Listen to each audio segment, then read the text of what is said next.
It is settled principle of law that the evidence of interested or related witnesses should be considered with caution and until and unless it is found to be trustworthy the conviction of accused on the basis of evidence of related or interested witness is not justified. Stop.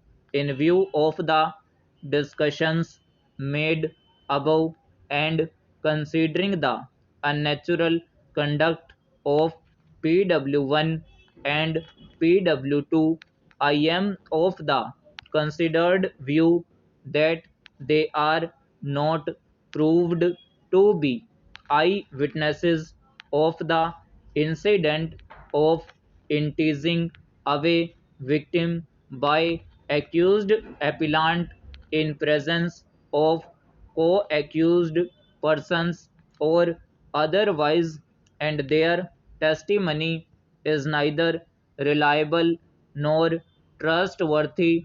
Stop para.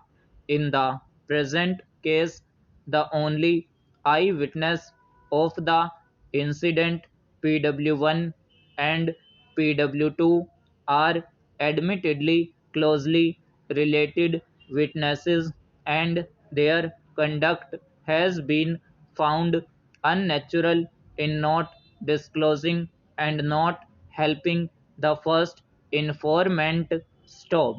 The conduct of father of the victim in not lodging the FIR and not appearing before the trial court for stating on oath that his daughter is missing and has been enticed away by the accused appellant with the help of other co-accused or otherwise, and the conduct of PW3 first informant, who himself is a law graduate and is also alleged to be an advocate, in not mentioning the names of alleged eye witnesses in the FIR and lodging of FIR with inordinate delay of 4 days and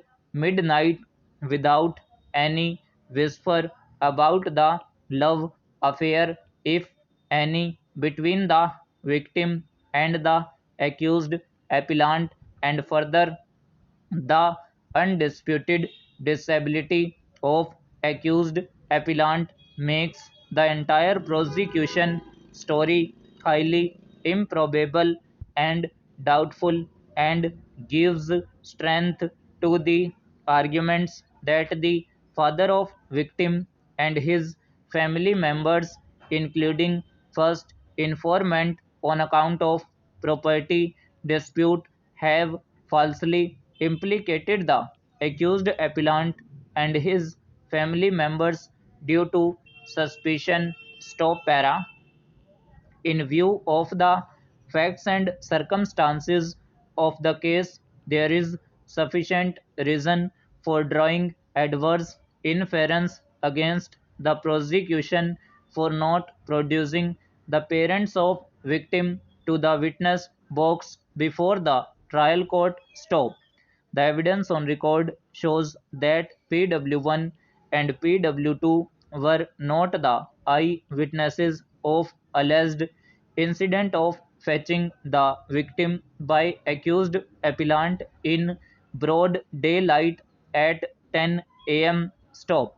Instead of choosing some time of loneliness in the late evening or early morning, and they have been set up subsequently in order to improve the case against the accused persons. Stop. The above witnesses are interested witnesses, and their unnatural conduct and contradictory state testimony is not reliable for holding the accused appellant guilty, and the learned trial court has misread the evidence on record. Stop.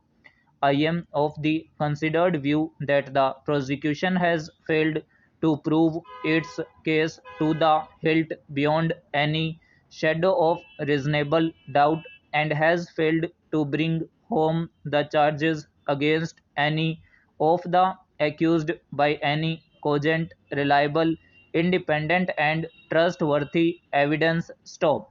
Considering the totality of facts and circumstances, it is a fit case where the accused appellant is entitled to be given the benefit of doubt and the prosecution case is liable to be rejected. Stop. The accused appellant is also entitled for an order of acquittal.